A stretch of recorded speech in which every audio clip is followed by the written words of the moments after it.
Retrouvez donc désormais le Conseil des ministres les jeudis. Exit donc le rendez-vous du mercredi. C'est l'information qui nous revient de la session du Conseil des ministres tenue hier jeudi 4 septembre à Ouagadougou.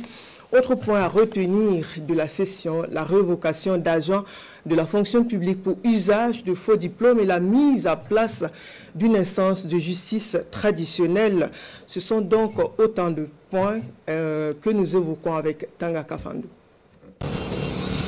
21 agents publics révoqués pour falsification des diplômes à l'occasion de leur recrutement ou promotion dans la fonction publique. C'est une décision prise en Conseil des ministres en sa session d'hier, jeudi 4 septembre 2025. Une décision qui fait suite aux conclusions de 9 rapports de 9 départements ministériels.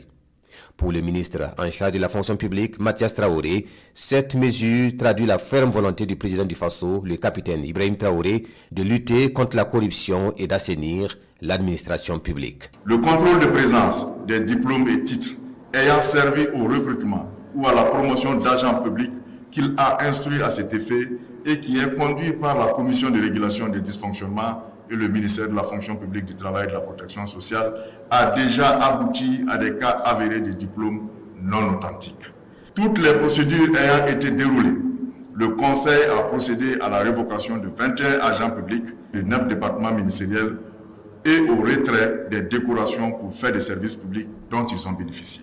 Au titre du même ministère, le Conseil a adopté un décret instituant une clause prioritaire de servir l'État et selon le chef du département, cette mesure implique pour l'agent public de rester à la disposition de l'État au moins pendant 15 ans, durée nécessaire pour une retraite proportionnelle. L'État, en vertu de sa souveraineté et des prérogatives de puissance publique, crée les conditions juridiques, humaines, financières et matérielles pour assurer l'éducation et la formation nécessaires aux citoyens.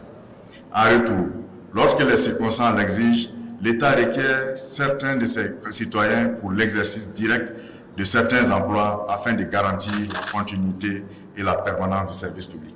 Force est de constater à ce jour de grandes déperditions de compétences formées aux frais de l'État au moment où l'État crée des filières de formation pointe. Au regard de l'impératif de garantir la primauté de l'intérêt général, le Conseil a adopté ce décret instituant une clause prioritaire de servir l'État. À défaut de se mettre à la disposition de l'État, l'agent se voit dans l'obligation de rembourser tous les frais de formation que l'État a engagés. Au titre du ministère de l'Économie et des Finances, le Conseil a adopté un projet de loi de finances rectificative de l'exécution du budget de l'État, exercice 2025. À ce titre, il a été ouvert des recettes à hauteur de 150 milliards de francs CFA pour faire face à des dépenses importantes, notamment des dépenses d'investissement et des dépenses structurantes. Par ailleurs, le Conseil a décidé la modification du Code général des impôts. Dans l'objectif d'accompagner l'offensive agro-pastorale et halieutique, le Conseil a décidé de l'exonération de l'aliment poisson de la TVA. Avec l'offensive agro-pastorale et halieutique, nous constatons que la pisciculture est en développement et il faut accompagner cette dynamique à travers donc la maîtrise des coûts des aliments poissons. Donc cette exonération va permettre de baisser normalement les coûts des aliments poissons au profit des pisciculteurs. Aussi, cette modification introduit une taxe sur les parcelles non mises en valeur et selon le ministre Nakanabo, le montant de la taxe varie entre 750 francs CFA à 1000 francs CFA par mètre carré selon la zone. Cette taxe va augmenter de 20% chaque année, précise Dr Aboubakar Nakanabo. Le gouvernement a engagé une opération de contrôle des parcelles à Ouaga 2000. Cette opération de contrôle a permis de constater qu'il y a beaucoup de parcelles qui ne sont pas mises en valeur. Un constat de mise en valeur a été fait sur le terrain. Et actuellement, le point qui a été fait, il ressort plusieurs parcelles non mises en valeur. Selon les textes actuels, en principe, toutes ces parcelles non mises en valeur doivent faire l'objet du retrait. Mais pour donner une seconde chance, il a été prévu qu'en lieu et place du retrait, une taxe sur les parcelles non mises en valeur soit donc mise en place. Cette taxe va permettre à ceux qui ont des parcelles non mises en valeur mais qui ne sont pas encore prêts de payer la taxe en attendant de pouvoir mettre en valeur. Pour le compte du ministère des Affaires étrangères, de la coopération régionale et des Burkinabés de l'extérieur, le Conseil a adopté un décret portant conditions générales d'affectation et de séjour, ainsi que les modalités de rémunération et les avantages applicables au personnel des missions diplomatiques et post-consulaires de Burkina Faso.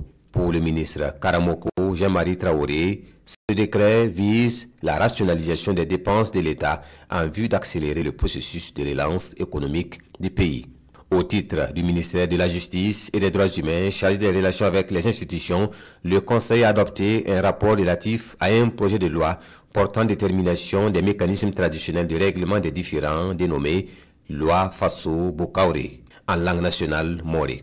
Il y a des instances de recours qui sont prévues conformément aux us et coutumes. C'est-à-dire dans les localités où, bien entendu, ces instances sont déjà déterminées par les us et coutumes, ces recours seront exercés devant ces instances. Mais dans les localités où il n'y a pas de mécanisme conformément aux us et coutumes de recours, la loi a prévu qu'on puisse mettre des instances de recours pour que ce qui a été jugé, les personnes qui ne seront pas satisfaites puissent faire recours, bien entendu. Selon le ministre Edasso Rodrigue Bayala, il s'agit d'instituer dans chaque secteur et village une instance Bokaoré qui permet qu'en cas de conflit, les parties puissent faire recours à cette instance d'abord pour régler leurs différends. Autre décision majeure, les sessions du Conseil des ministres vont désormais se tenir les jeudis au lieu des mercredis pour compter de ce mois de septembre 2025.